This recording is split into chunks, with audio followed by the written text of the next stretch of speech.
everyone, welcome back. Please be seated. Afternoon. Alright, so I hope everyone have chosen your courses, or if you still are thinking about which courses, you still have time because the registration is on week 1 and week 2, and dropping the courses is on week 3. Just a little reminder.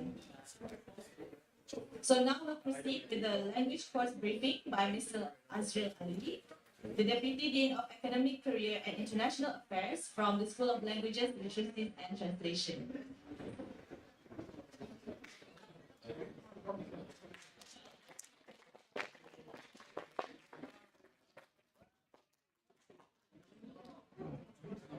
Okay, thank you very much.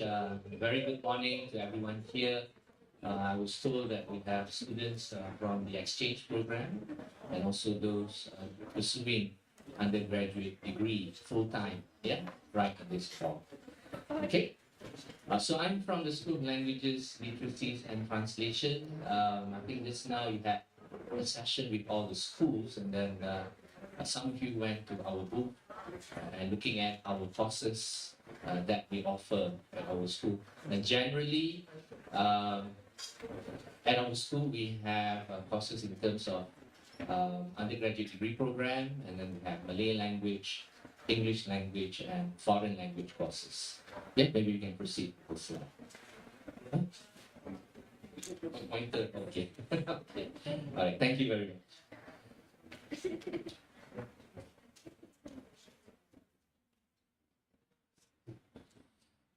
All right, for international students, right? So maybe I can focus on full-time students first, right? For international students, there are courses for Malay language that you need to take, all right?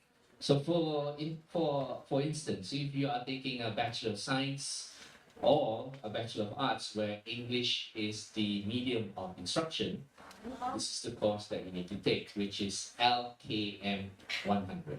Right? LKM 100. For exchange students, you can take this as well. LKM 100 is basically a very basic Malay language course. So if you want to learn a new language, and since you are in Malaysia, all right? So this is the most basic.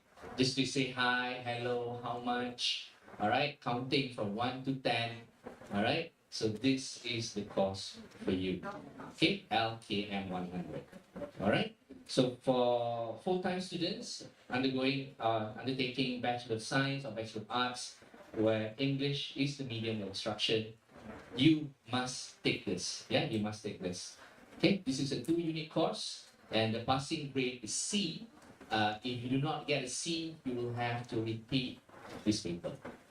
Okay, all right. So this is LKM 100.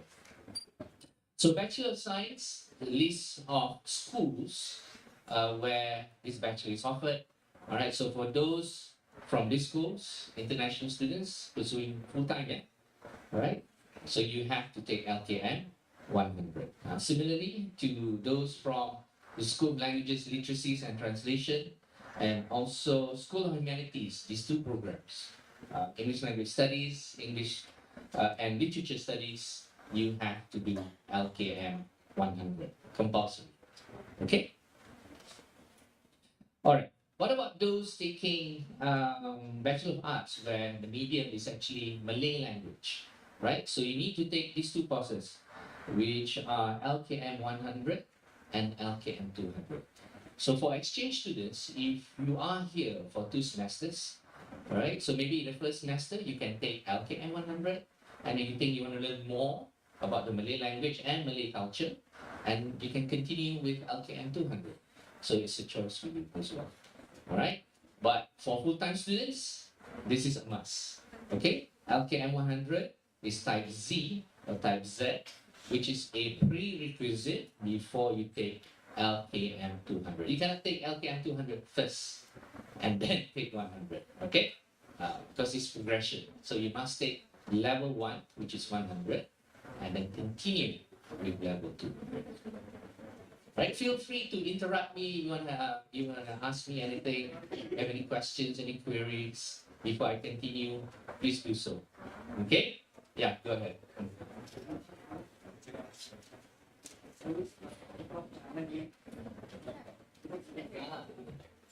Here we go. All right, School of Management. So you are asking just now. All right, School of Management. Okay, again, from the School of Management, it depends on your medium, whether English is the medium or Malay is the medium. All right, so you just remember that.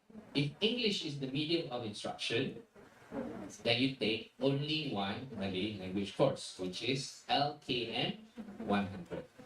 If Malay is the medium of instruction, then you need to take two, which is LKM 100 and LKM 200. That's it. Right? For exchange students, no problem. You can just take 100 and then continue with 200 after that. Right? Okay? Yeah, go ahead.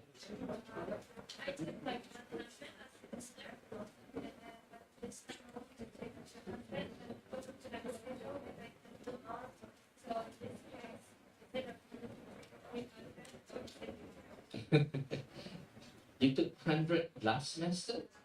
Oh, so you were here with us as a full-time or exchange? Or exchange? Ah, so you checked the timetable just now. All right. What we can do is you can actually discuss with the teacher. Usually there are not many students taking 200 and we have multiple timetables. So maybe there is one class where we can arrange in a way we can fit everyone's schedule. Alright? However, it's not recommended you skip to 300 without having the knowledge of 200, right? Yeah, it's going to be hard for you, right? We don't want you to fail the paper. Okay? Okay, anything else about Malay language? Yes, go ahead. Student from management going bachelor of language. I have a question. Just a second. If the Mike. I'm sorry, for those who have questions, please ask here because we have online session. We want the online students to hear it as well. Okay. I'm a student from School of Management doing degree, and I just want to confirm if the medium of instruction is in English, I only have to take one Malay language modules, right? Right. But if the medium of instruction is in Malay, so then I will have to take two Malay modules, right? That's correct. Okay, thank you, ma'am. Right.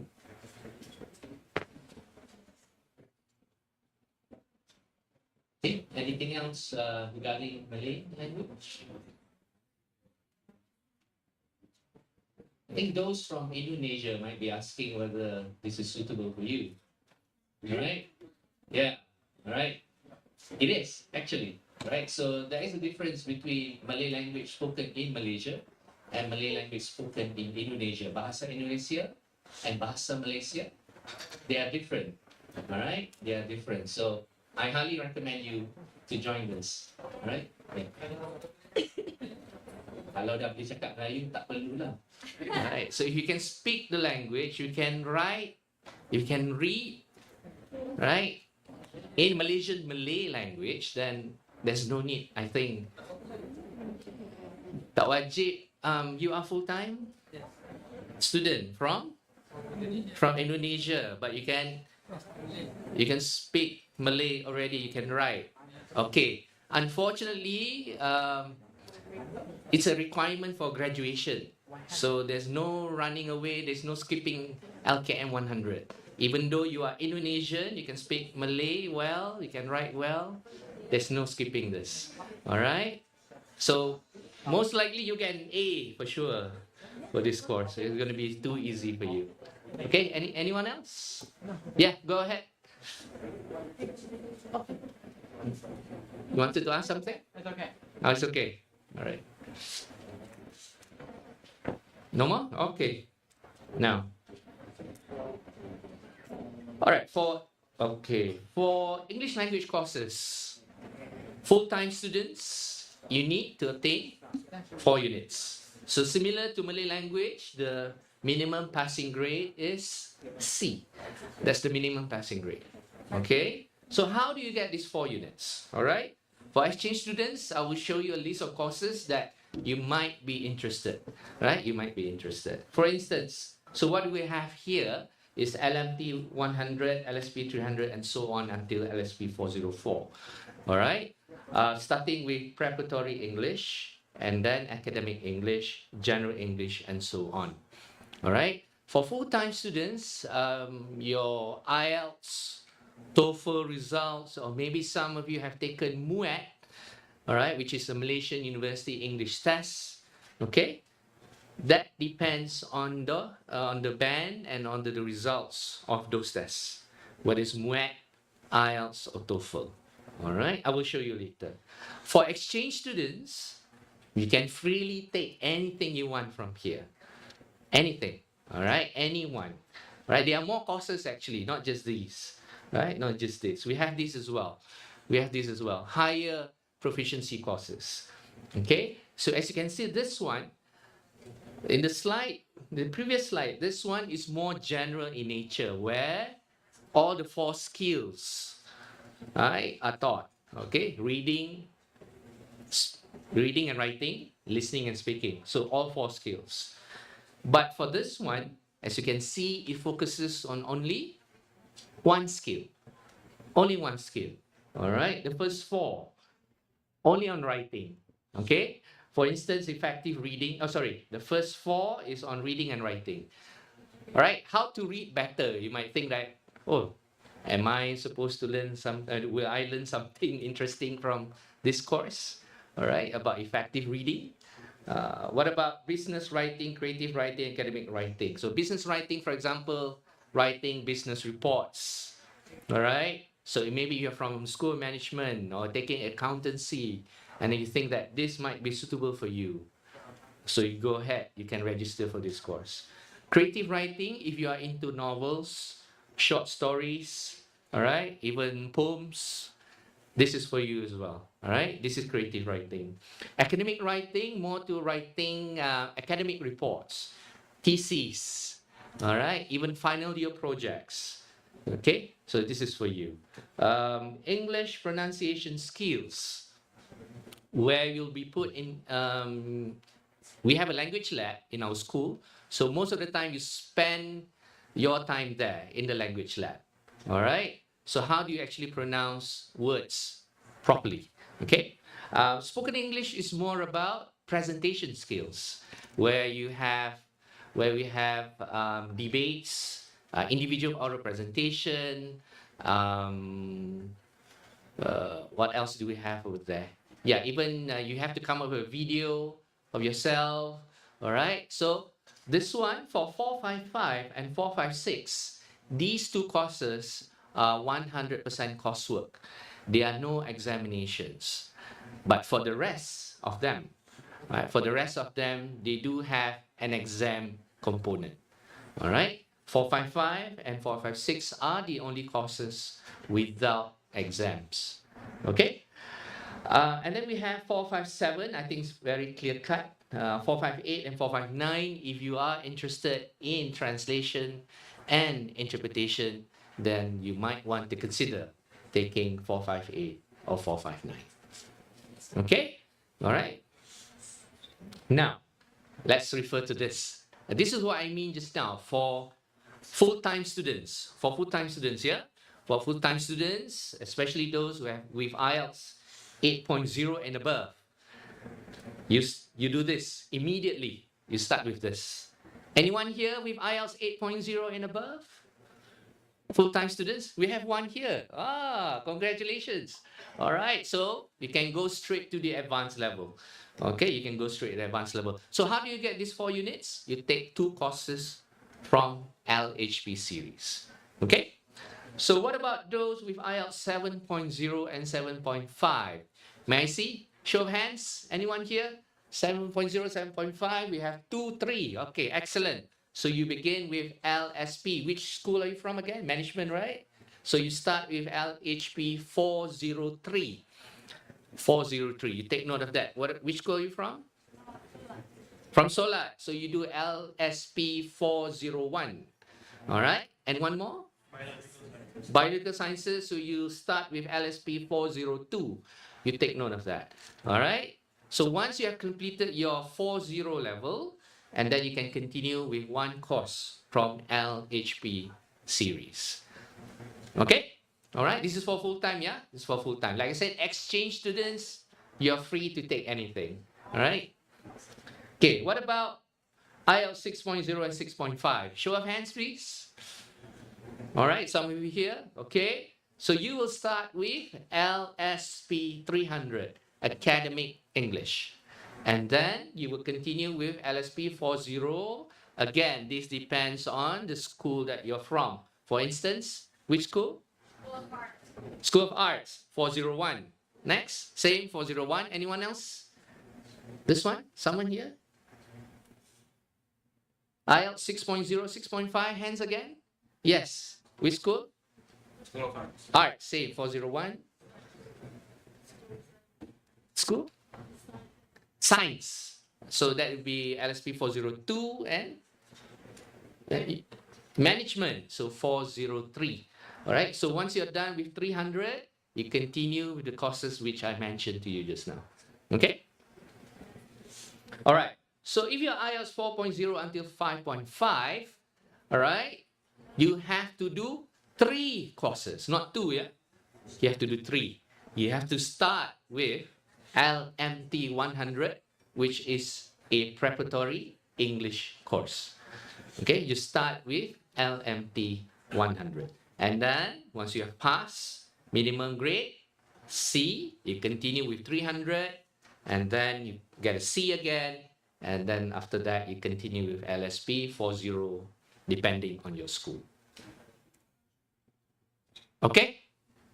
Clear? Full-time students? Clear. Any questions? Go ahead. Even exchange as well. Yeah.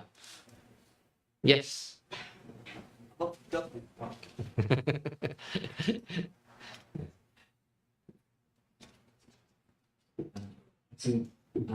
fund. Okay. All right. Here. Okay, so the question is, he has TOEFL. He doesn't have MUET. He doesn't have IELTS. Okay. What you do is you send an email to me directly. Okay. Send an email to me directly. Okay. All right. What do you send to me? You send your TOEFL results.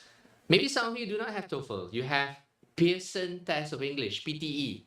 So you have PTE, can send it to me as well. Any other tests, right?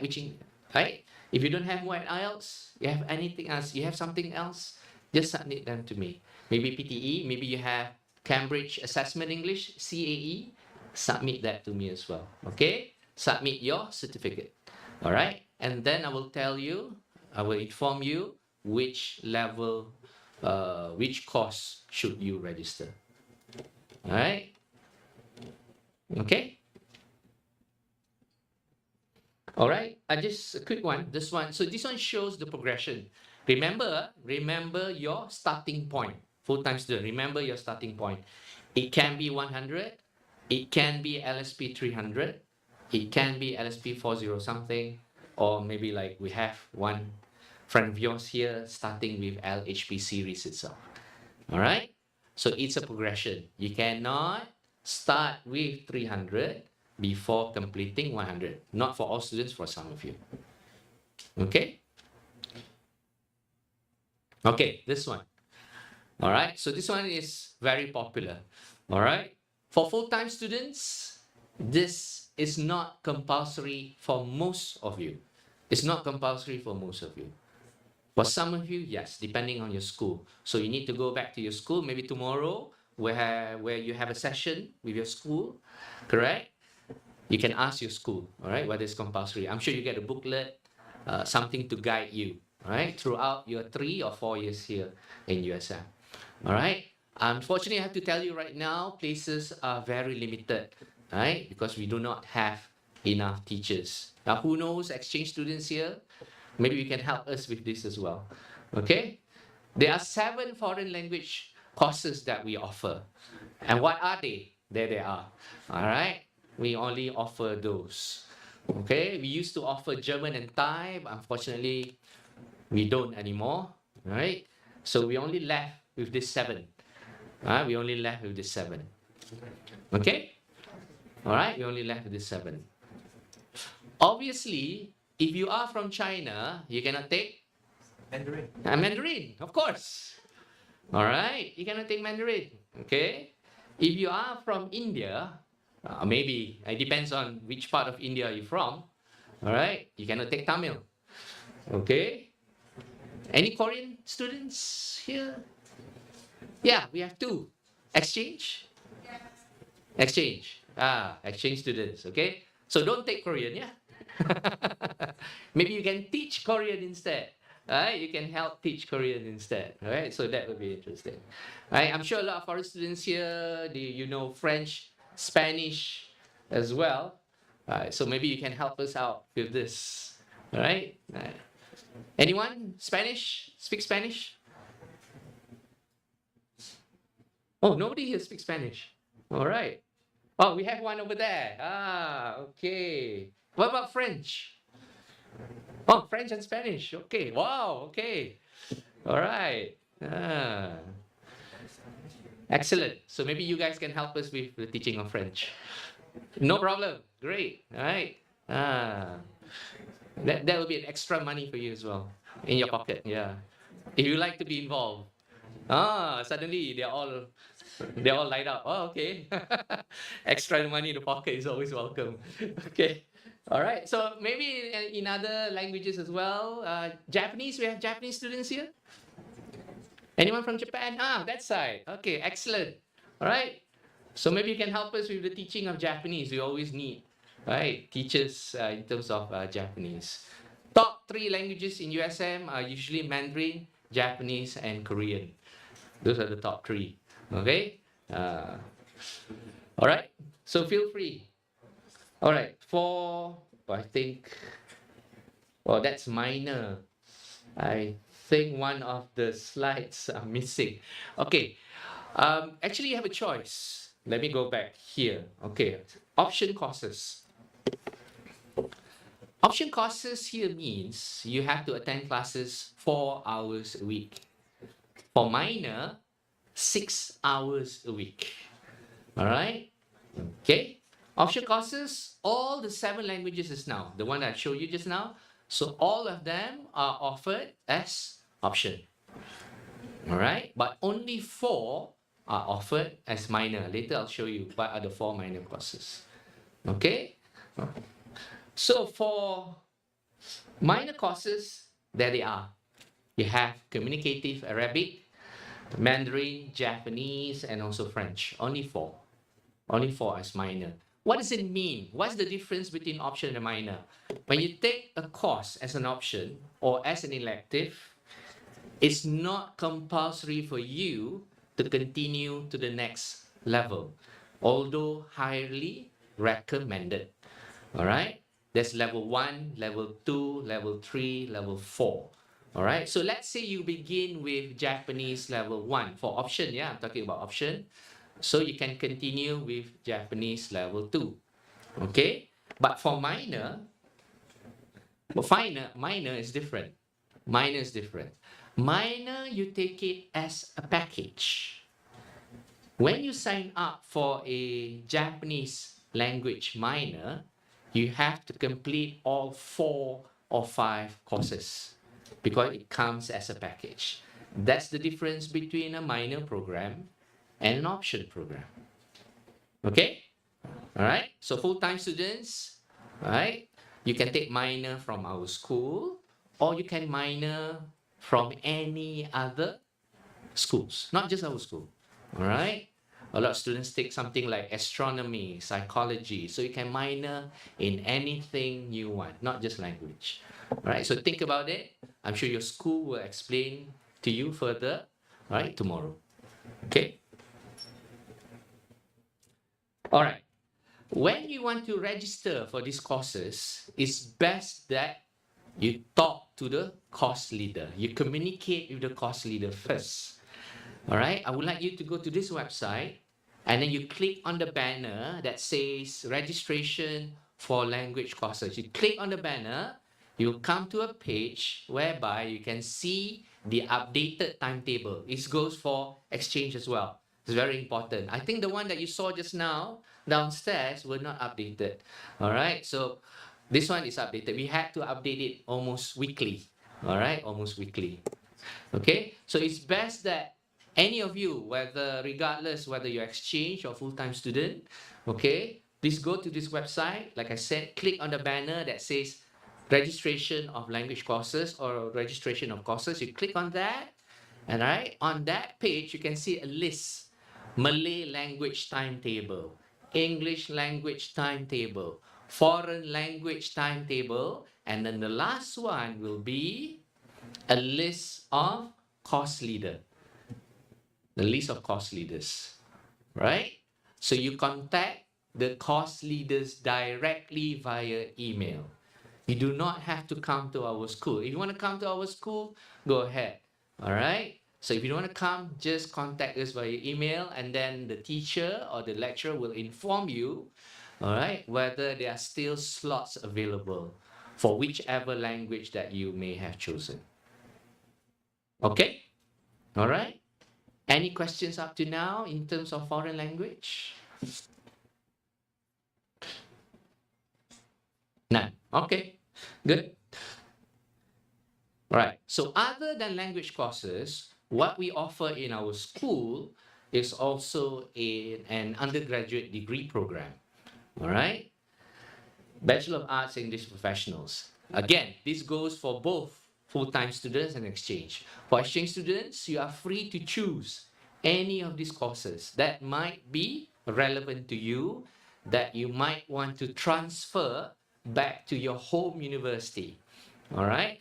What I'm showing you here is only for semester 1. The next slide is for semester 2. Okay. You can even minor in this if you want to. You can minor in this, not just languages, even in this. You can minor in this as well. All right. So the undergraduate degree is called English for Professionals. All right. So when you graduate from this degree, just a short background. It's up to you whether you want to work in an airline, whether in a bank, human resource, as a copywriter, and so on and so forth. So it's fairly wide, right? In terms of job scope, it's very wide. Okay, so this is for semester 1, which is this semester. All right. For next semester, this is what we offer. All right. For next semester, this is what we offer. Again, the details of each and every course can be found in our website. Everything's there. The synopsis of the course, everything's there. All right. So before you decide, take a look at the synopsis, take a look at the timetable, make sure it doesn't clash with any of the courses that you may want to take from other schools. Yeah. Yeah, that's it. That's basically it. All right. So to recap, basically we offer not three different languages, but altogether 9 languages, including English and Malay, and 7 foreign languages, and also a degree program, English for Professionals. All right. So you have any questions? Yeah, feel free to ask.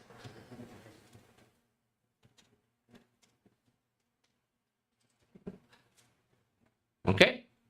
All right. So if you want to register for the course, especially for exchange students, I would highly recommend that you can start sending emails to the respective course leaders beginning 17 October, Monday next week.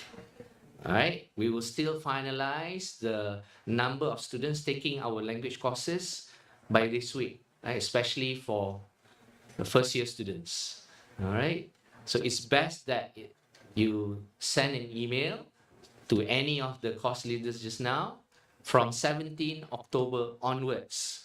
All right. The first week of next week. All right. At least the course leader will tell you whether there are still slots available and so on and so forth, and whether we can recommend another language for you and so on. Yeah. Okay. No worries. If you have any questions, maybe later, you have my email already. Send an email to me or send an email to the course leader, or feel free to come to our school, which is actually very near to IMCC. All right. right? It's the topmost school in USM up there on top of the hill. So it's going to take a bit of walk, all right, if you come from downhill. Okay, so that's why we highly recommend that you email rather than have to walk up and down, all right. But USM bus service, yes, it stops right in front of our school, so you can use that bus service as well, right? Yeah, go ahead. My email? Okay. Don't send me too many, yeah. Yeah. All right. So you have any issues, any problems, just send me an email. Okay. If you're not sure which teacher or which course leader to talk to, I will direct you to the right person as well. Mr. Azriel's Yeah. questions are from the online session. Mm-hmm. Question is, what is Bahasa Malaysia as a subject? I have it, but don't really know what it stands for. Right. Bahasa Malaysia now actually has been renamed as Bahasa Melayu. All right. So it's a language, Malay language that is taught and spoken here in Malaysia. For those of you online, yeah. So part of the requirement to graduate, especially for full-time USM students, you need to take and pass this paper. Okay. Okay, the next question. I did all my school and high school in an American school. I have an American diploma and SAT. What's on that? Okay, so basically you're asking for exemption. All right, so I think similar case as our friend here just now. All right, so if you do not have IELTS or MUET, but you have that instead, so please send me an email. Send me an email and attach all those documents. Okay, the third question is, as my IELTS score is 7.5, so do I need to enroll myself at LSP 300? No, 7.5, as you can see here on the screen, you will start with LSP 40, depending on which school you're from. Okay, the next one is, my PTE score is 56. I am an undergraduate. Which course should I choose? Same thing, all right? Please send your certificate directly to me, all right? And then I will assign the right course for you. Okay, the next one is, this is from a student. So are foreign language courses like Mandarin or Spanish elective or mandatory? No, they are electives, they are option papers. So basically, yeah, it's not mandatory unless it's stated by your school. Okay, the next one is, are course leaders who we talk to register for all classes or just the language ones? Or just the language? Are course leaders who we talk to register for all classes or just the language ones? Course leaders, if you want to register, like I mentioned just now, so it depends on which course you want to register. So you speak or you can email the respective course leader. Okay. I think this is the last question from on the online session. Sure. Are we able to take classes in hybrid mode if we still don't get our evals by the 17th? That's correct. Yeah, maybe this is something for everyone here as well, right? So you have friends still back at home, all right? So the classes will be conducted in a hybrid manner. So it depends. Some of the lecturers may just upload the lectures and classes. Some of them may have the classes in real time, all right? Offline and online at the same time. Right? So when you are assigned to the group, okay, your teacher will explain to you, all right, how will the class will be conducted. Okay, that's all the questions that they are. Thank you. Okay, thank you. Okay, no one else here? Everything's clear. All right, that's all from me then. Thank you very much, and congratulations and welcome to USM, especially to the School of Languages, Literacies and Translation. Okay?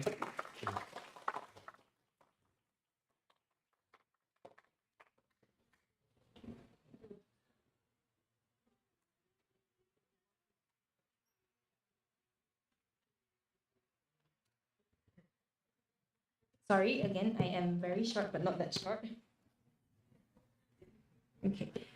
Okay, so thank you, Mr. Azriel. So before we leave for lunch, I would like to remind you that today is the last day of registration for the outing this Saturday. So if you have not registered and paid, please make sure that you do so by locating Kiara and Wing Han uh, at IMCC. Okay, so finally, right now, it is time for your lunch break. Your call time after lunch break will be 1:30 p.m. What's your call time? Okay, so now you may leave the hall. Thank you very much, everyone. See you later.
before I start the next session, we have extra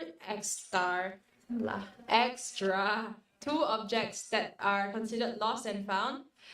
Who lost their black umbrellas? If you don't want, I take it. If you don't want, me and Vivi can take one because we don't have umbrellas. Thank you. I don't know what. Movement that inspires. And Japanese wording. And No. so in Malaysia, Okay. I speak here. okay. So in Malaysia, we have a taboo from the older generation. If you open your umbrella indoors, you will attract snakes or ghosts. Yeah, so fun fact for you guys before I start.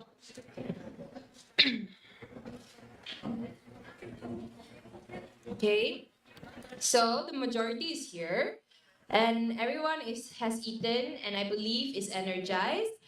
So for this segment, we have another familiar face again, which is Mr. Isaac Hisham Ahmad, as the Director of International Mobility and Collaboration Center, to give you your visa briefing. Thank you very much.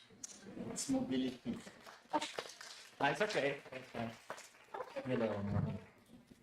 Assalamualaikum warahmatullahi wabarakatuh. Very good afternoon.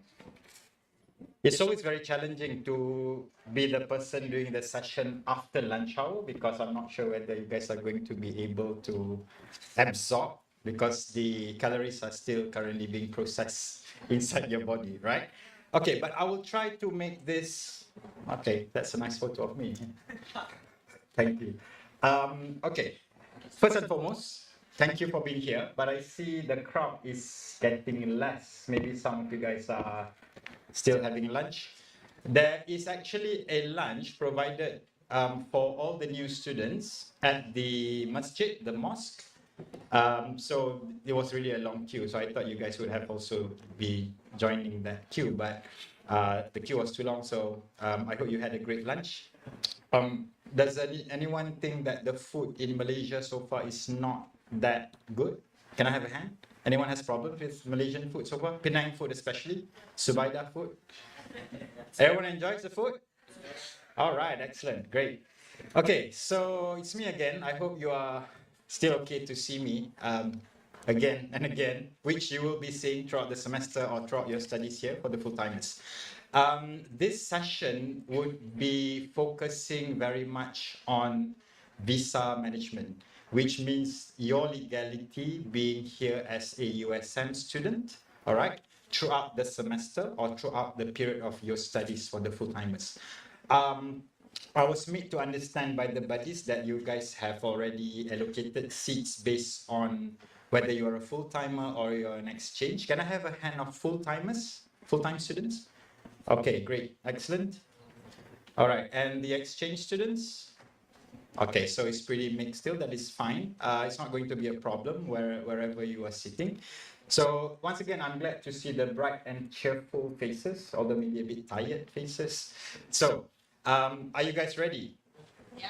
Okay, so we are going to go through the visa things that you must know and you should know, okay? So there is a pointer, good. Okay, so my name is Isaac Hisham Ahmad. You can call me Isaac, just in case you have not remembered my name or my face. Okay, so now, when you guys arrive to Malaysia, these are the three main things that you will need to know. Maybe I will just remove this mic so that I can move around. Is it possible to move around? Or it's being live streamed now, so I cannot move around? Because this one is the live stream. Ah, okay, then I'll just stick here. But I think I will just hold this so that I can have a look also. All right. Anyway, guys, each and every one of you would have already obtained your single entry visa. Okay, we do know of some or maybe a student who has not gotten an SEV. All right. So this is very important for those countries that are required for an SEV to enter. There are some countries, mainly for the exchange students, where SEV is not required. So I would just like you to double check later whether the copies that you have received from your passport are intact with what I'm going to show you. Okay, Now, can I have a hand of anyone who has not yet submitted their passports to IMCC, to the buddies or to IMCC at the visa office? Anyone? Your passports are still with you? Anyone? Oh, your passport is still with you? Oh, okay, that's fine. Yeah. So you're a special case, okay? But for those who just came in, who has not obtained the actual student pass sticker on your passport, who have not submitted. Anyone? You? Oh, okay, Simon. Okay. Simon, right? Is that your surname? Okay, Simon. Okay, correct. Okay, so your case we have discussed. That is a very special case. All right. And the visa on arrival or special pass entry is for those of you who do not require SEB, as I mentioned. And finally, the multiple entry visa is what you will obtain on your passport. Okay, so these are some terminologies. All right, if you can't really remember what it means, as long as you know what is SEB, what is VOA or SP, or what is MEV, that is good enough. Okay, so try to remember a little bit. Okay, the first two parts at the top, you don't have to really worry because you have gone through that process already. So this is what you will be getting eventually in your passports. Okay, so these are some types of passes. For all of you, all you need to know is the number 1 and number 2. Okay, the rest is for the others. Okay, but just for the sake of sharing, the employment pass is of course for our expatriates, for our professors or lecturers or visiting scholars who come here to USM to teach. There are also visiting scholars who are not employed by USM, by the university, but they come here as a visiting professor. So some of them, for example, from Kufstein Tirol, for example, I give you an example, and then from Indonesia we have UI, Airlangga. So those are the universities that send their professors, their professionals to USM under this professional visit pass. Okay, and the tourist pass. Now, this is quite pertinent. Some of you guys who do not require SEB, I think particularly to exchange students, you were supposed to get the special pass, right? This one, number 2. However, you have been given the tourist pass. So we detected this. Unfortunately, maybe during entry at the airport, the immigration officer might have overlooked. Probably because you have not shown your eval, the letter, all right? Or they might have mistakenly stamped a different or a wrong stamp, which is a tourist pass. But fret not, do not worry, don't be afraid. We will manage that for you guys who have gotten that mistaken pass in your passport. Okay, you might have noticed. I will show you an example in a while. Okay, you guys have gone through this, which is, thankfully, you have already gone through the nightmare. Is it a nightmare? Okay. Unfortunately, that is the regulation set by the government of Malaysia. We try as much to facilitate and simplify and make it easier for you guys, but not only international students at USM, but the whole country is having issues or trouble with this.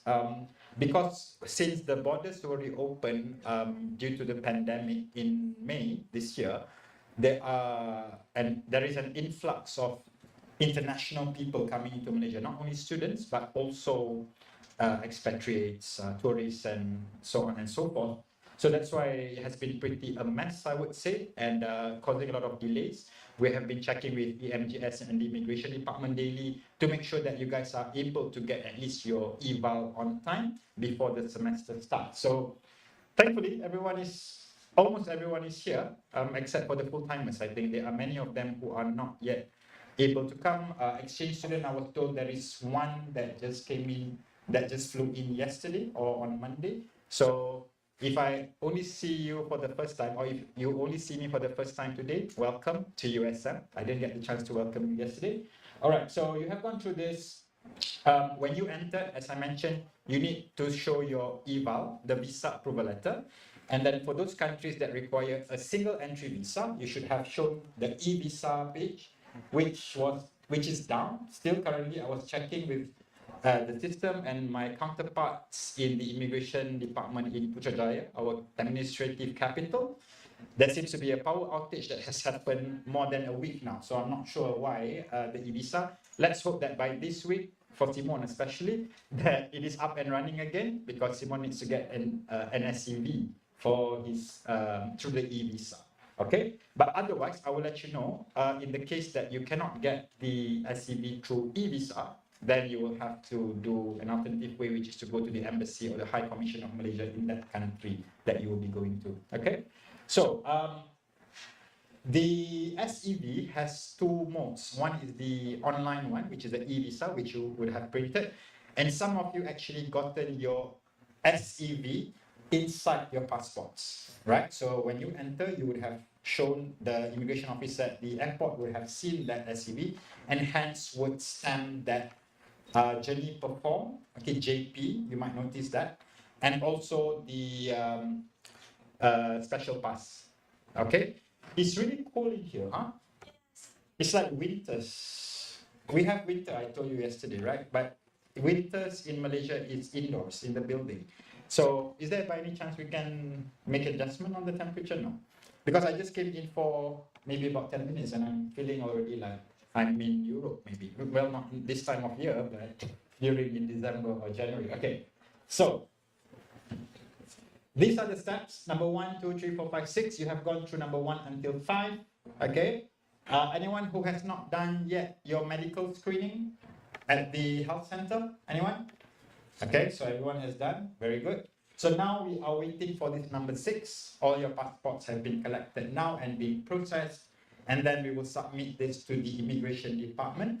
In the state of Penang, we have an immigration department. So once everything is settled, you will be given back your passport, and then I will let you know what you can or you cannot do with your passport with the multiple entry visa, which is your student pass. Okay. By the way, if you have anything that you are not sure, you can just quickly raise your hand and ask the question. All right.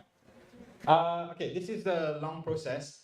We have this on the website in case you're interested to know, and in case you would like to share with your fellow juniors in the future who will be coming in. All right, if you want to share this with any potential friends who are coming in the future for exchange or for full-time study in the next semester.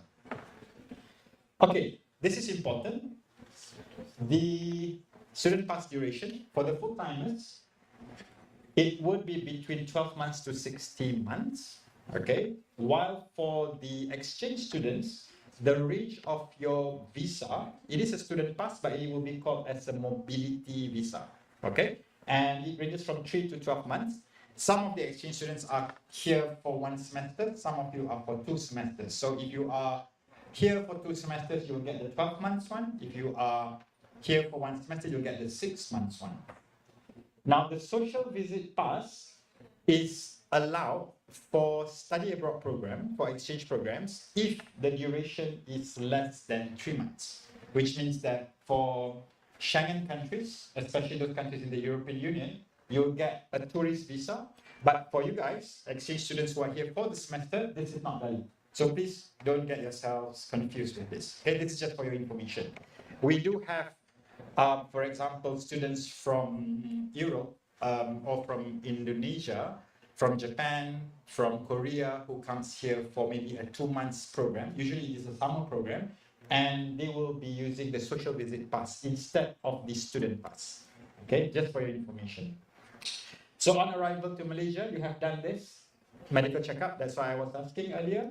And the insurance process. Okay, the insurance process is very important. Make sure you have a valid insurance. Some of you have travel insurance. Unfortunately, that is not accepted by the immigration department under the Ministry of Home Affairs. Yeah. We tried to push, but it is stated in one of the act.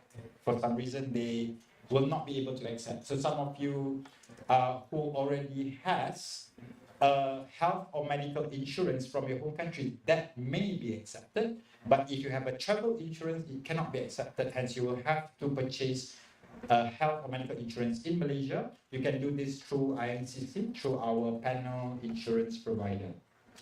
Okay, so you have already submitted these documents, all right, for the endorsement and for the purpose of the pass. Okay, familiar? Are you guys familiar with this page? All right, this is from the MJS portal where you download your eval. So thankfully, everyone has already gotten this. Does anyone do not have an eval when they enter? Anyone? I hope not, but just to double check, you know.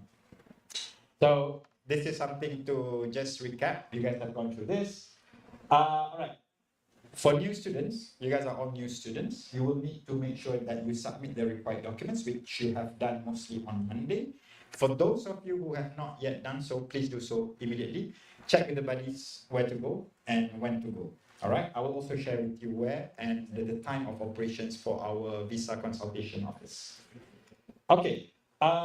This is actually maybe not relevant to you guys, but for the full-time students, okay, when you have already finished your visa, upon expiring of your visa, and if you are returning to your home countries, make sure that your student pass is valid before purchasing a ticket. Okay, please remember, do not purchase a ticket unless if you have a valid student visa. So this is particularly for the full-timers. Okay, take note. At the moment, I know every one of you are excited to be here in Malaysia. Okay, if you want to travel over the weekend, please travel within Malaysia and within Peninsular Malaysia.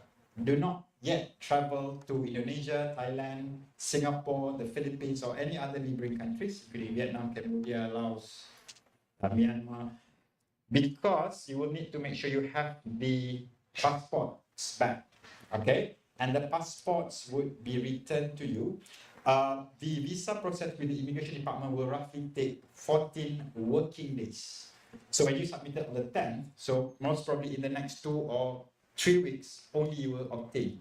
So do not make travel plans to go abroad yet, guys, okay? Make sure if you want to travel, you can just travel around Penang. There's plenty of things to see in Penang and also in other neighboring states in Malaysia. Okay. If you have entered on tourist pass, which we detected about, I think, 7 passports from among the exchange students, we are managing this together at the moment. We as in IMCC and USM.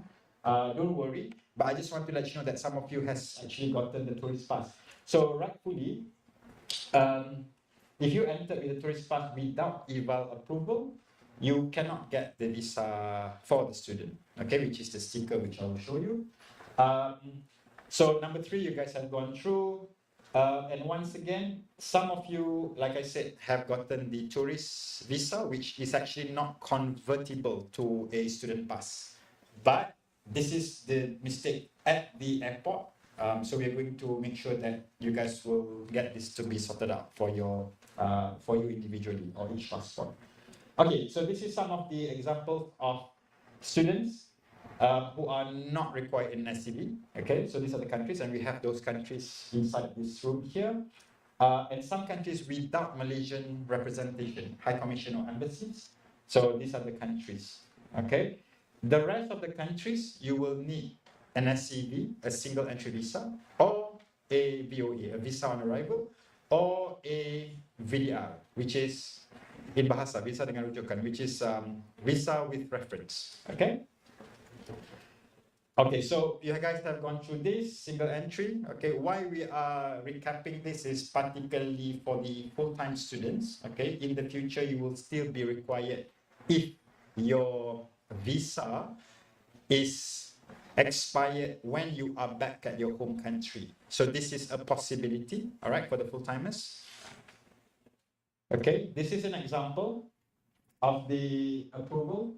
Okay, so that is the letterhead of the Immigration Department and under the Government of Malaysia. Now, some of you guys might have obtained this in your passport, right?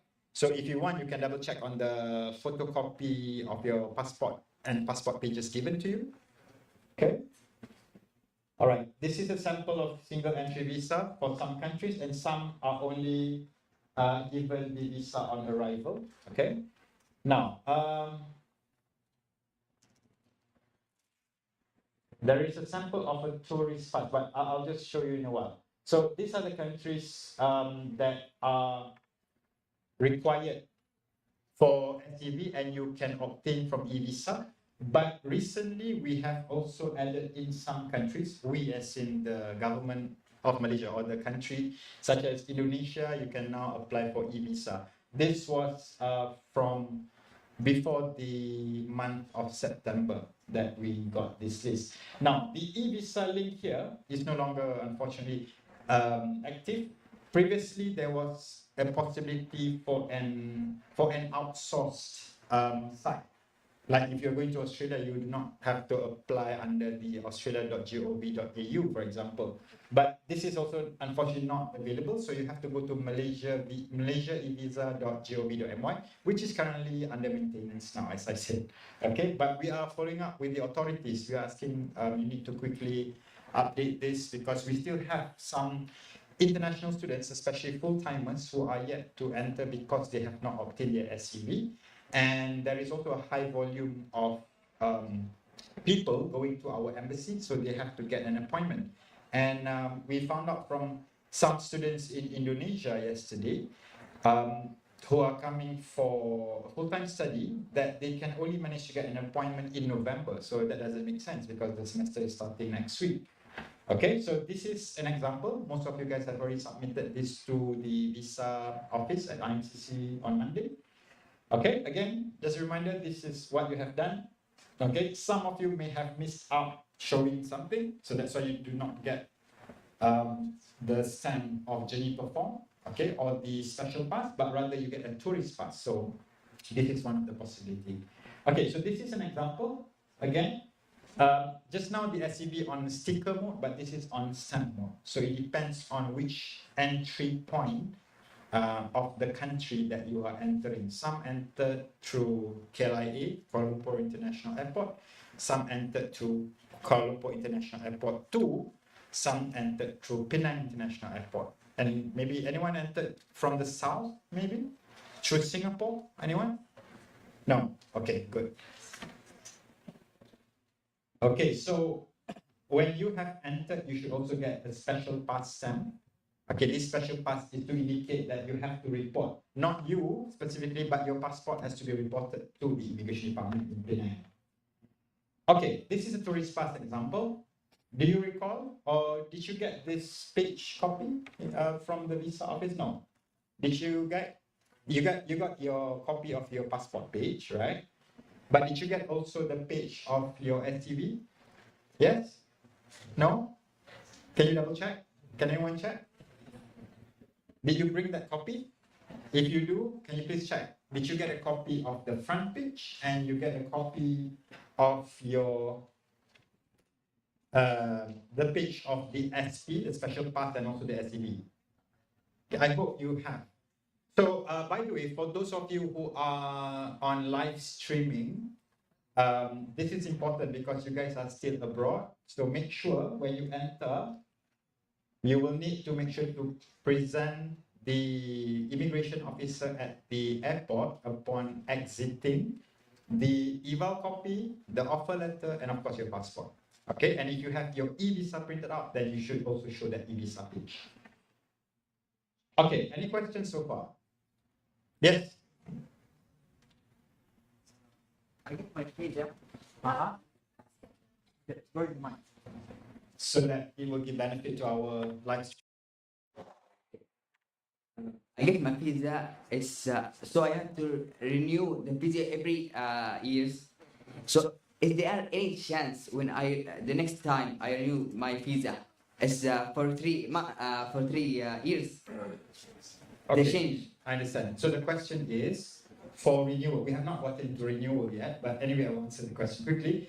The renewal of visas at the moment are only allowed for 1 year basis. So even if you get the first time a 3 years visa, upon renewal you can only get 1 year each. So if you are studying for a 5-year program and you got your 3 years visa upon registering as a student of USM or anywhere in Malaysia, you can only renew once a year. Okay, got it? Yeah, it's not possible to renew another 2 years or 3 years because you are already in between your studies and there is a possibility that you will finish your studies earlier also. Okay, so arrival guide, I think I will just not go through this, but this is basically where and how you can actually check this in the EMGS website. Okay, if you want to maybe review again. Okay, so this is the important thing that you will get in your passports. Okay, this is the student visa. So the student visa will indicate the duration as well as the type of the student pass that you receive. And it has to be from USN. Okay, please make sure when you receive your passport from USN through IMCC, make sure it says that you are from USN. Okay, if you notice something else, then please come back to us. You can inform to our lovely buddies to facilitate and assist you. Okay, and eventually you will get an I-card. Okay, an I-card is an identity card for international citizens. Okay, and it will follow the validity based on your student pass. So when you're traveling around the country in Malaysia, you are not required to bring your passport, but you can only have this identity card, which is called I-card. Okay, and of course, for the insurance, for those of you who purchase and successfully manage to get the student pass with your current insurance, it is good for you to bring a proof of the cover note all the time with you. Put it, just fold it and put it in your wallet or in your bag just to be on the safe side. But for those of you who purchase the insurance from Malaysia, okay, you will be getting an insurance card, so make sure to bring that card with you. It is a medical card, okay? For those of you who obtain your medical card back in your home countries, then you can just bring that medical card, so, okay? All right, this is mainly for full-time students. So for exchange students, if you need to go to the washroom or if you need to grab a cup of coffee, you can actually go out, but you can stay on to listen if you want to. But this would be valid only for full-time students for renewal, okay? So these are the things that you will need to submit to IMCC once your visa is going to expire, and it has to be done 3 months before. Okay, 3 months before the expiry. So for example, it will expire on the 30th of September 2023. So when do you have to renew? Yeah, 3 months. When? So do you have to submit in August or September or July? So 3 months before means in July at least. Is that correct? If your visa expired. But it has to be 3 months exactly before the expiry. So if it is 30th September, so it should be submitted at least by the 1st of July. Sorry, 1st of July. Okay? All right, clear so far on the renewal? For full-time students, make sure, please take really important note. Okay, visa renewal submission less than 1 month before expiry will cause you to overstay. And if you overstay without a valid visa, you are considered staying in the country illegally, and there will be penalty imposed. Okay? So again, 3 months before expiry, you will be having a charge penalty of 200, and this is only the penalty for submission. But there is also going to be a penalty if the processing cannot be successful before the actual expiry date. Did you get what I mean? So for example, if your visa is expiring on the 30th of September 2023, but you submit in September itself, the renewal process at the immigration will take at least 1 month. So it will already overlap with your visa validity. So when this happens, what will happen is the immigration department will charge you the overstaying penalty. Okay? So, when you are given this additional penalty, there is this special pass that will be charged and also 200 late penalty for submission. And the special pass will be valid 14, 21 or 30 days subject to the immigration approval, depending on when your visa has expired. Okay? So, this is the steps, all right? You can actually find this in your 7 steps for the full-time students, and exchange students also receive that 7 steps.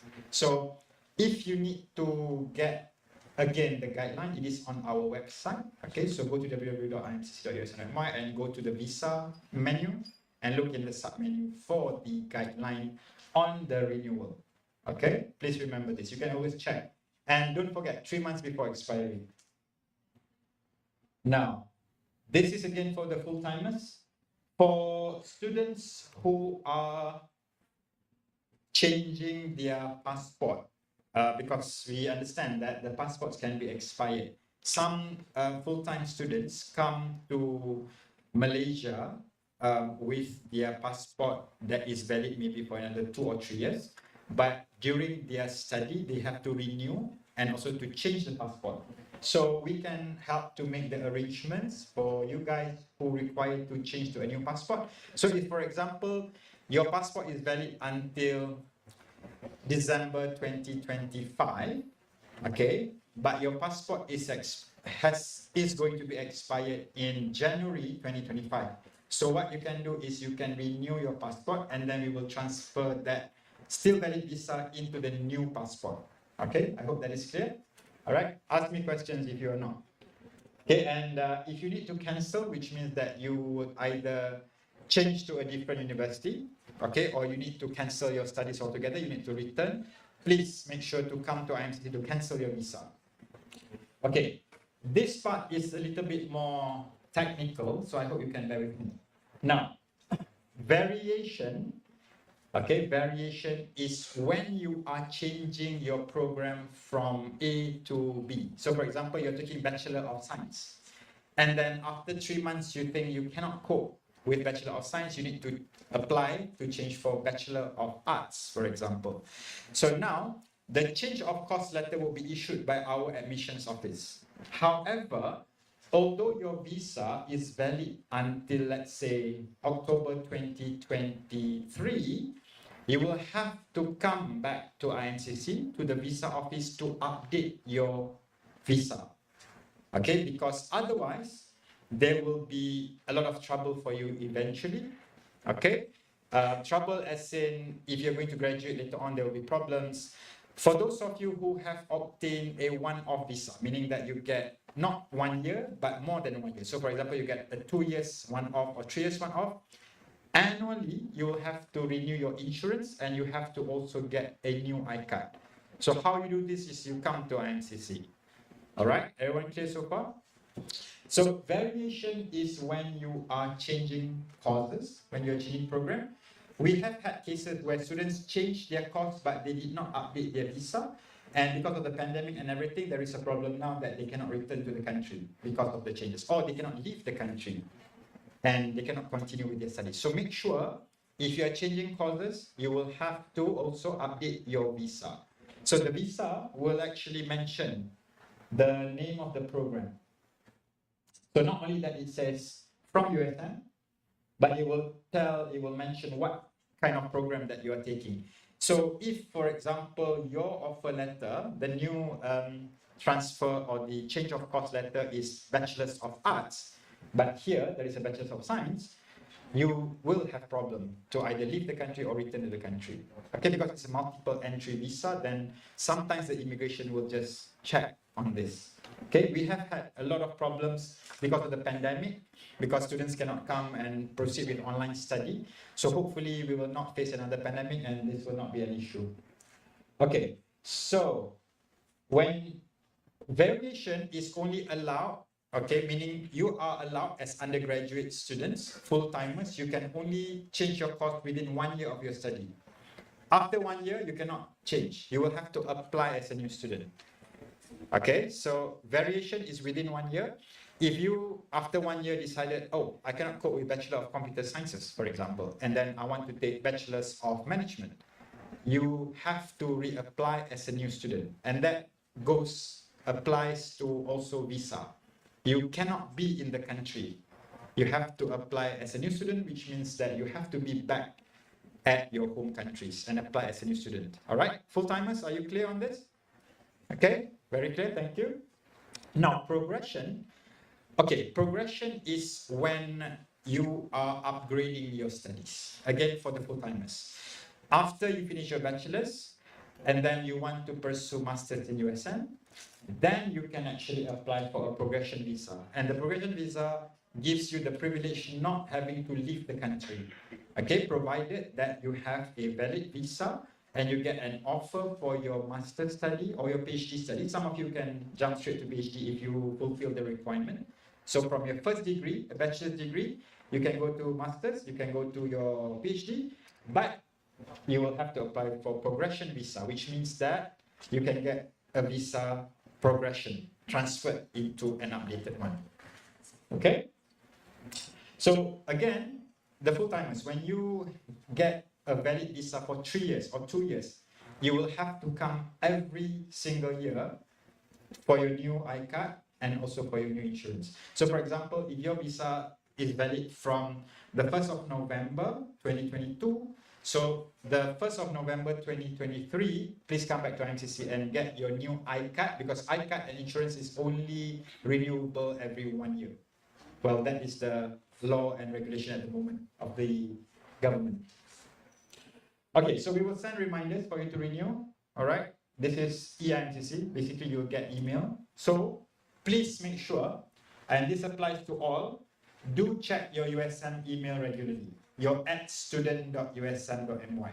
Okay, has anyone not gotten their @student.usm.my? No?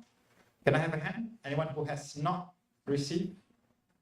Okay, everyone received. So please check your student email regularly, because sometimes we will also send offers or promotions about any programs or activities, and that applies to also exchange students. Sometimes there will be offer for a study abroad program, which is sponsored by various agencies throughout the world. So you can take advantage of applying for the study abroad program, for example. So make sure to check your student email regularly. Do not overstay. Okay, now this is going to be back to applying for all, not only full-time students, but for exchange students. Please remember to make travel arrangements to leave Malaysia before your visa expires. Okay, so for example, the exchange students, you can leave Malaysia and go to the neighboring countries, for example. Just make sure that you do not overstay with your visa, because otherwise there will be penalty imposed. How much is the penalty? This is how much the penalty is. And I'm not trying to scare you or anything, but we have had international students who had been imprisoned because they overstayed. Yeah, so please be careful. And I had to be the person who goes to the what do you call menjamin? That is bail. Okay, to bail out the international student. And this has happened to exchange student and full-time student before, but this was long before the pandemic. But not to scare you, but please make sure to be mindful and always remember when your visa is expiring. Okay, you do not want to be imprisoned here in Malaysia, because if you do, then your passport, because now they use biometric, right? So even if you change your passport in the future, you may not be allowed to re-enter to Malaysia. You will be blacklisted forever. So we have had cases where international students are blacklisted, okay, regardless exchange or full-time. Okay, so please be mindful about this. So far, because of the pandemic, we have had students who did not report themselves to IMCC, and they got a compound of RM3000. So this is a serious matter. The immigration, like I told you yesterday, I think. Oh no, sorry, that was a different group. I will need to let you know now. Malaysia has one of the strictest and toughest law and regulation when it comes to immigration. So yeah, unfortunately that is the case. So you guys have to be really mindful. I think it's about we are the top 5 countries where immigrating and emigrating within the country is very hard. Yeah, to get the visa and everything. So this is the law, unfortunately. And there is an act governing this process and procedures. Okay, so make sure you do not want to get fined 3,000 or 10,000, or the worst thing, to be imprisoned. Okay. Yeah, this is an example. The prison for the immigration. This is not the police one, but it's called a depot. So when I went to the depot, this is where the people who are illegally here in Malaysia are being captured, and you not you. They may have been taken in a kind of truck, right? So yeah, it's very strict. The law here is very strict on immigration. Okay, restrictions. Now, this is also important. Please make sure, as long as you're holding a pass as a student, all right, you should not be taking employment elsewhere unless if you are required to do internship as part of your program, which is endorsed by your school of studies. Okay, is that clear? But not for employment. Okay, you cannot work. You cannot work part-time unless is within the university you are assigned with laboratory work that you are paid. So that is considered part-time, but only within the university. Okay, so if you hold a student pass under USM, if you are working as a lab assistant, for example, or a student assistant at the school, then it is allowed, but it has to be in USM. You cannot be holding a student visa from USM, but you are working in University of Malaya, for example, or UKM or UPM. Okay, is that clear? But bottom line is there is no employment allowed under student pass. Undergraduates, you cannot bring your families.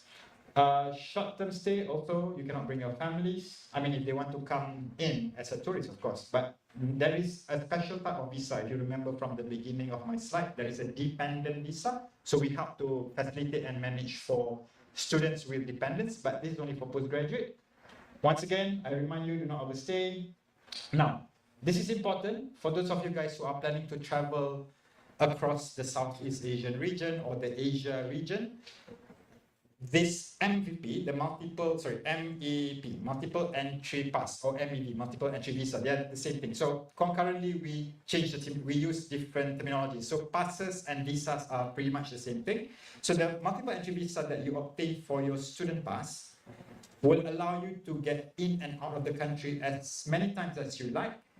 Okay, except that it is not a pass for you to simply go into another country without a proper or valid pass or visa.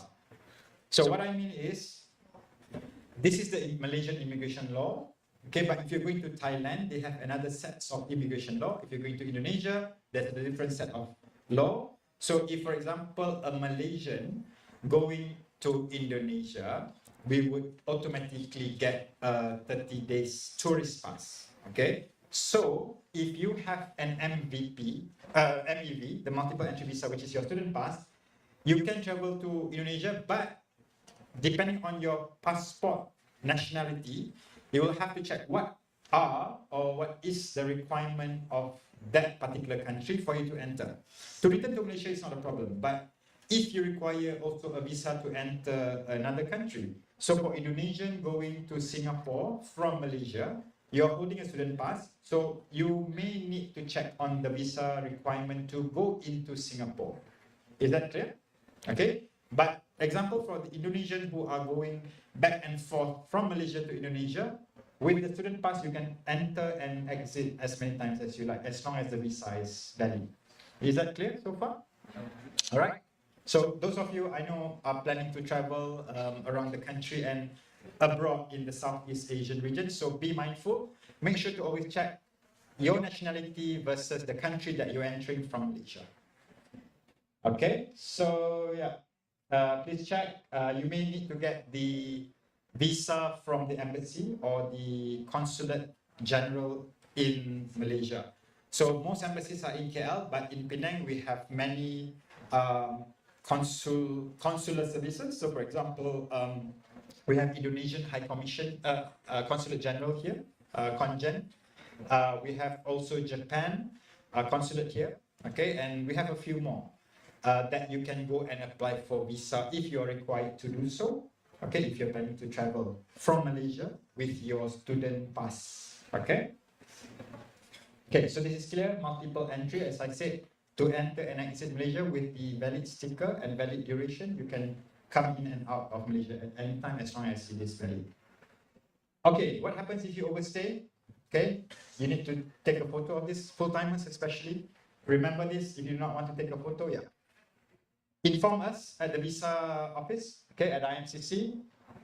We will be reporting to the immigration department And if you overstay, like I said, this is a very serious matter. So you will be caught by the immigration department. You will be interviewed. You will be.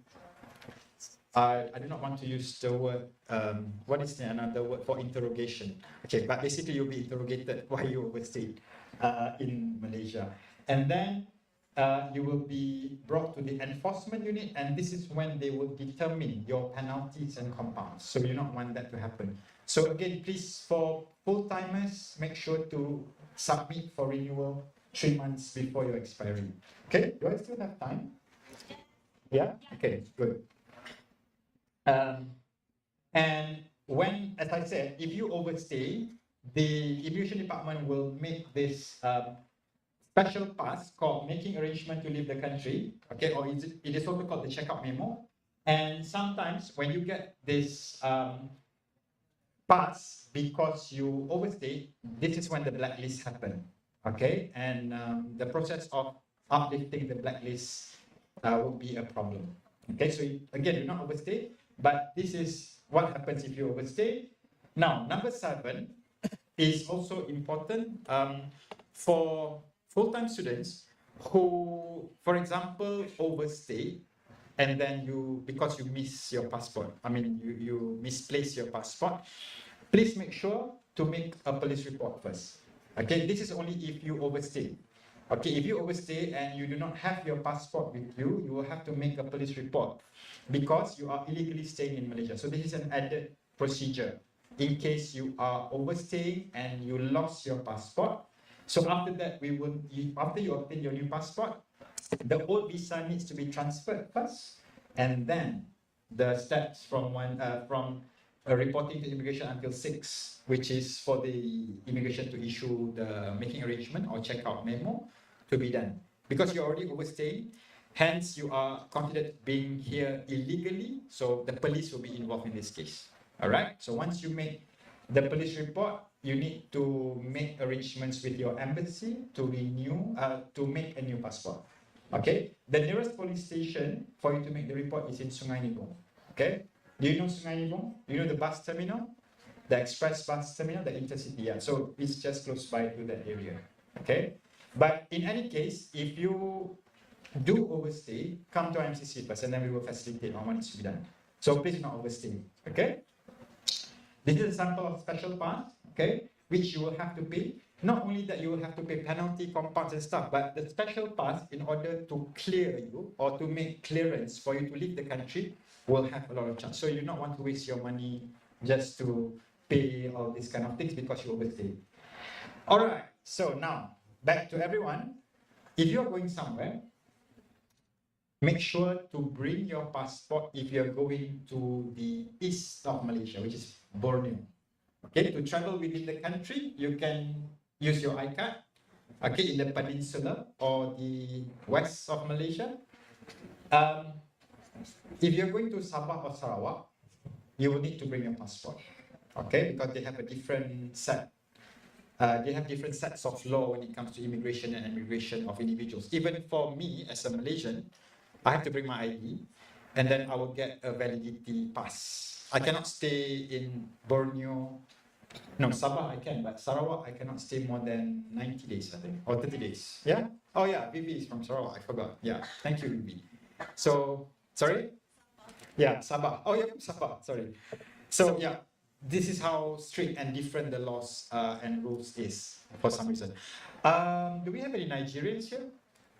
No. Okay, no news. I thought we are supposed to have new Nigerian students full-time. Okay. All right, why I ask is because for some countries, particularly like African countries, there is a special set of law to go to Borneo. So if you do have friends who inquire, get them to come to IMCC and ask. Okay, they cannot simply go. But for other nationalities, as long as you have the multiple entry visa, you can actually travel to any parts of Malaysia, including the east of Malaysia, which is the Borneo. Okay, if you're going outside of Malaysia, there is this link that we provide where you can check on the visa requirement. depending on your nationality. So if you are, for example, an Indonesian, if you're a Filipino, what does the requirement if you are entering another country from Malaysia?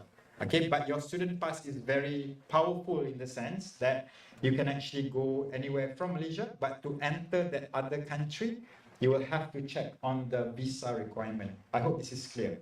Okay. So yeah, these are some of the flags of the states. Have you gone through this already? Have you guys gone through this? Yeah, I think the buddies have already presented. So we have 14 countries in total, 14 states in total. All right. So the Borneo is Sabah and Sarawak. Okay, so we are here in Penang now. Okay. Are you guys aware that Penang has two parts? One is this island and one is the mainland. Okay, I do hope. All right. So if you heard that the mainland has got nothing much to see, maybe you should recheck that again. Okay. All right. So you can explore the island and you can also explore the mainland as well as the neighboring states if you have time. I think the the trip that is happening, is it on Friday or Saturday? Saturday. You'll be going to the state of Perak, which is the Bukit Merah, right? Bukit Merah is Perak. Oh, come on, you forgot your country. Yeah, so you guys will be going to, you will pass by very nice views because you'll be traveling from Penang and then you will cross the island. I mean, you will cross the bridge to the mainland and then you'll be going to this part of the country. So you guys should join the trip, okay, to Bukit Merah. It's going to be really fun. Unfortunately, I will not be able to be joining you guys. Okay, now extending your stay in Malaysia. Unfortunately for exchange students, with your student pass, you cannot extend. Okay, so if you got 6 months one, you have to return, or you can go to another country. And if you want to come back, you will come in as a tourist. Okay, same goes to those who got 1 year. But for full-timers, as long as you are still a valid student within your candidature, okay, so for example, your program is 3 years or 4 years, then you can keep on extending, okay?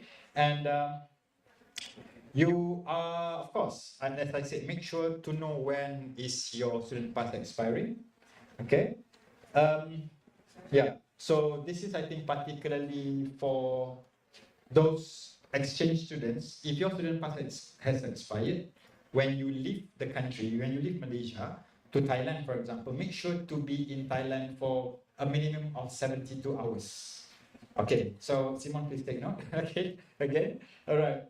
And then you can enter as a tourist. Do not, under any circumstances, leave Malaysia because your pass is expiring and then come back immediately. Then you will have trouble with the immigration department. Okay, so make sure you are going, you leave the country for a minimum of 72 hours. Is that clear? Right, so as I said, for the exchange students, when your 6 months has expired, the duration in your visa, you can actually travel, and then if you want to return to Malaysia, you can always come back as a tourist. Okay, but make sure to be at that country, the neighboring country or whichever country that you are going, for 70 hours. Okay, so this is the consultation hours. You can always drop by during office hours to the IMCT office where you went to submit your, to make payment for your sticker. These are some of our emails, okay? You can actually come, since you're already here, you can just come straight away, all right? If you need some direction, please get buddies to facilitate and help. This is our website. Once again, if you need all the information that I have just shared with you, you can go into this website and under the visa menu, click and then there is a guideline for visa. So all the information that I have just shared with you are actually available, but it is without further explanation. So I am here to explain in detail to you guys. Thank you very much. Any questions? Usually, I have not been doing this. During the pandemic, we did online. So the online orientation definitely does not have any questions most of the time. But in the past, when we have face-to-face orientation like this, for visa session, there will be a lot of questions, but seems like there's no questions. Everyone is clear? For the online session, Oh, online, okay. Go ahead, sure. As per the policy of my university faculty, all new students need to be physically on campus to register for first semester's courses. This is to ensure that all architecture students can join the face-to-face classes as required by the Boards of Architects Malaysia, LAM.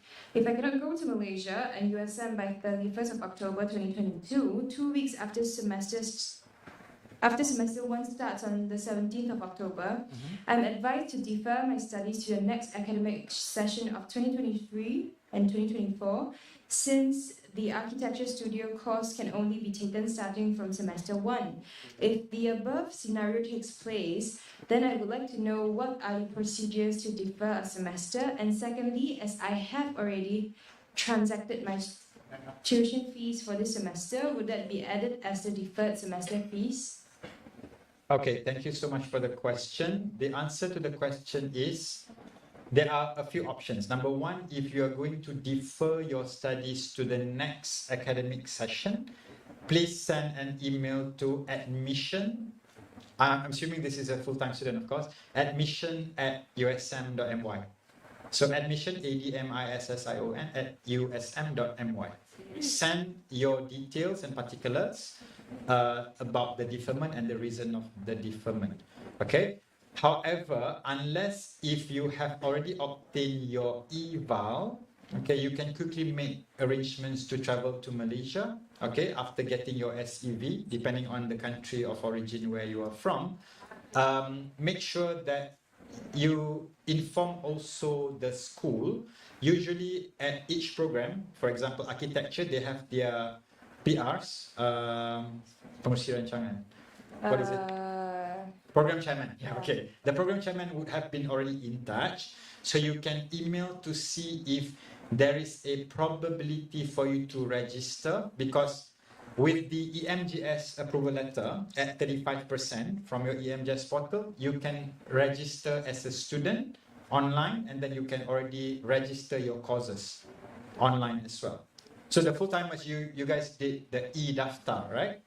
You guys have registered your courses, right? Full-timers? Yes? No? Full-timers, you have not registered your courses? Oh, okay, because you're going to have a briefing. Oh, sorry, you will have a briefing. Have you guys had the briefing? They'll have the registration tomorrow. Okay, so you will do the registration. But to register as a student, it will be done online, meaning that you are an active student.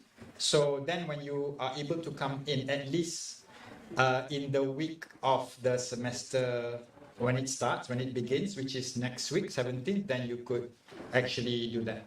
Okay? Right. Okay, the next question is, I am an undergraduate student. At present, my visa is still 35% green. If it is not done before the start of school, can I enter this semester, and how can I take classes?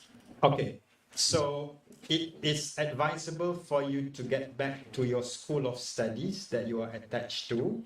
Most schools are doing teaching and learning at hybrid mode, which means that there will be face-to-face classes and there will be online classes. So please discuss and get back with your academic advisor, okay, or the program chairman at your school, and inform that you will be late, because the schools have been communicating with the students already, and we would be allowing for a slight delay if you cannot make it for face-to-face. So you will have to come, you will have to register yourself and do online learning first.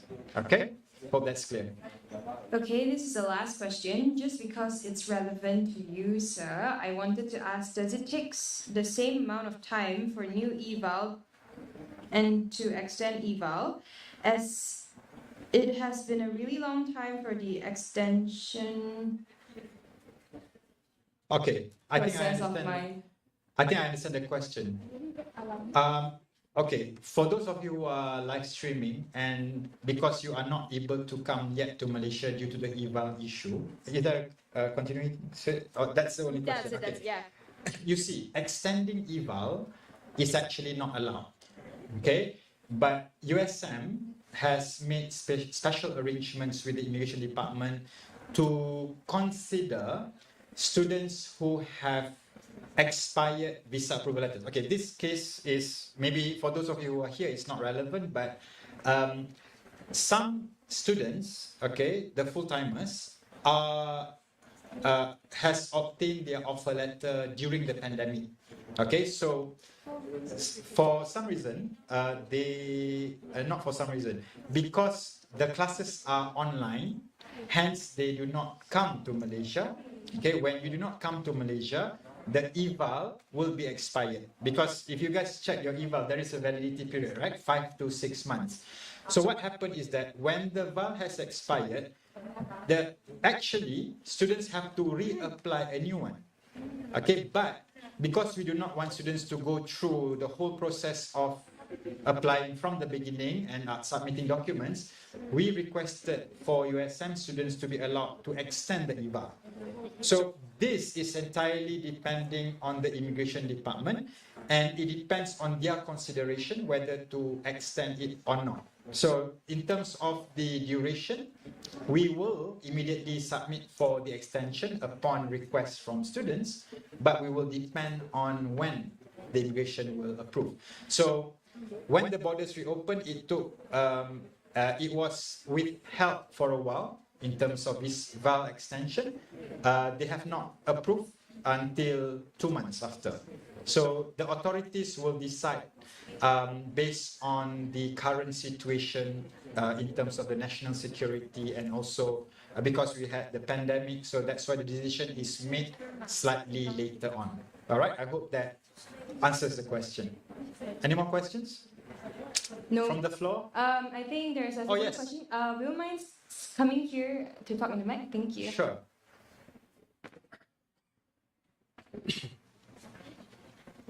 It's actually nearer if you want to ask from here. You don't have to go up. Yeah. Taking the mic. I think this question considers me and the people that came from me with me. So we're like master students. So we have like 1 semester, and then we're required to have a 6 months internship. So the question is, since you're talking about extended eval, if we have an international declaration from university, then we can have like an international internship. Will USM extend our visa for like the 6 months of the internship after the semester ends? Okay. Thank you. Thank you. Thank you for the question. This is a very good question. You're a mobility student. I mean, you're an exchange student, right? Okay. So, for exchange students, rightfully, if the program for your internship is part of your exchange program, which is 1 year, the application should have been 1 year instead of 1 semester. That would have been the cost. But now, because the exchange program, I'm assuming you're from the UK? From Morocco, okay. So the mobility visa only is entitled for students to have the particular offer or acceptance letter that was given. So there is no possibility, as I mentioned, to extend the visa. Yes, you have to apply for a new one, but you cannot be in the country. You cannot be in Malaysia to extend mobility visas. So alternatively, if the internship is required and the company that you will be attached to can produce a professional pass. Okay, at companies, the industries or organizations which are not higher education institutions may provide professional pass to students who are performing internship. So it is advisable for you to check with the company or with the organization that you will be performing your internship. Then it will be like progression visa. Usually not. For progression, you do not have. So it's like you are a student and then you are upgraded as an intern. Progression. So basically from a student to become an employee at an organization. So then you will need to get a different type of visa.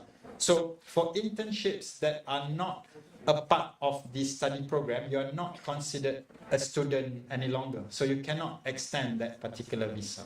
All right. Since that question, thank you very much. There have been also questions of exchange students who are extending their semester, meaning that they are supposed to perform only one semester and then I guess they fell in love with USM, with Malaysia, they wanted to extend to another semester. Now, the simple answer is no, you cannot extend your mobility visa because it will have to follow the acceptance letter. But under special circumstances, if this is a requirement set by your home university, we can try, okay, but no promises. We would be able to try and consider with the immigration department to allow the extension to happen. Okay, so the rightfully it's not allowed, but sometimes we will try to make an appeal to allow exchange students particularly to extend their stay if required, especially from their home institutions. Okay, we will try to support that. All right, any last questions maybe? No? Oh, they came in just for the question and they left. Okay.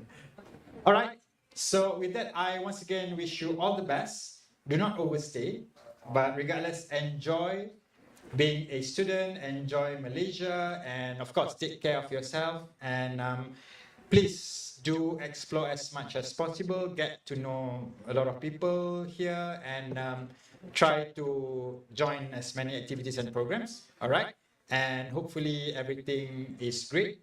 Hopefully you'll gain as much great experience as possible in USM, Penang, and Malaysia. Thank you very much.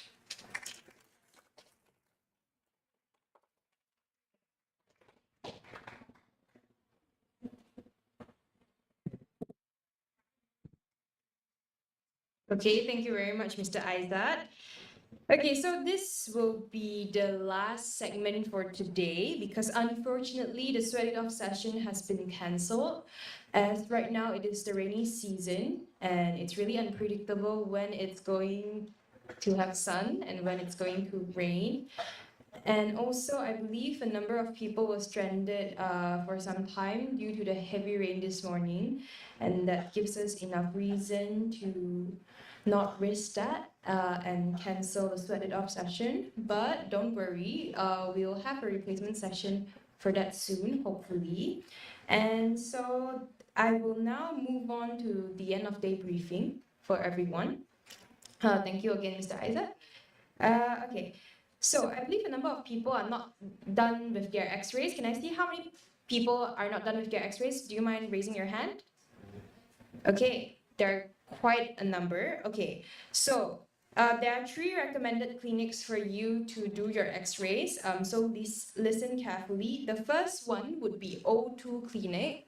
O2 Clinic. The second one would be Polyclinic Perdana. And then the third one would be Clinic Aman.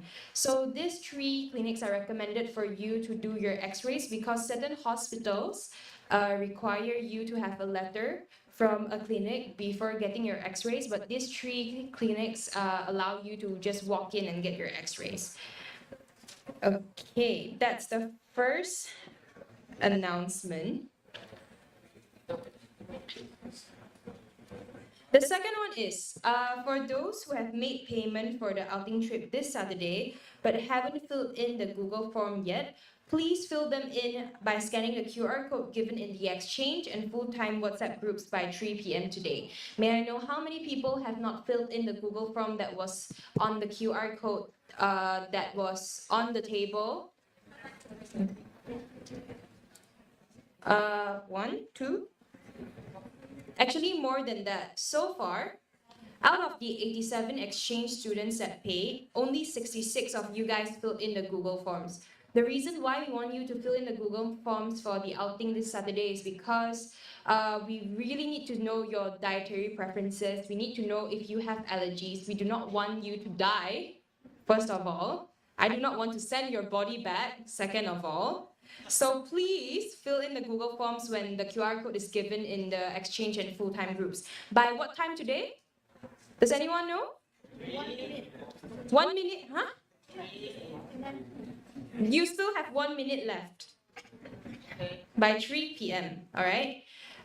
Second thing, for the exchange students only, the collection for student card tomorrow is cancelled. However, the new date of collection will be announced soon. You will have your student card. You just need to wait for a bit. However, you will still have your medical checkup and your doctor's appointment. So to those who have not submitted their x-ray, please bring it tomorrow. Please do it at the preferred clinics that I've mentioned just now, the 3 clinics. And to those who have submitted your x-ray to IMCC, please take it from the IMCC front desk. Because we are not doctors, we do not know how to analyze your x-rays. Please take it from the IMCC front desk tomorrow morning before going to your doctor's appointment. Okay?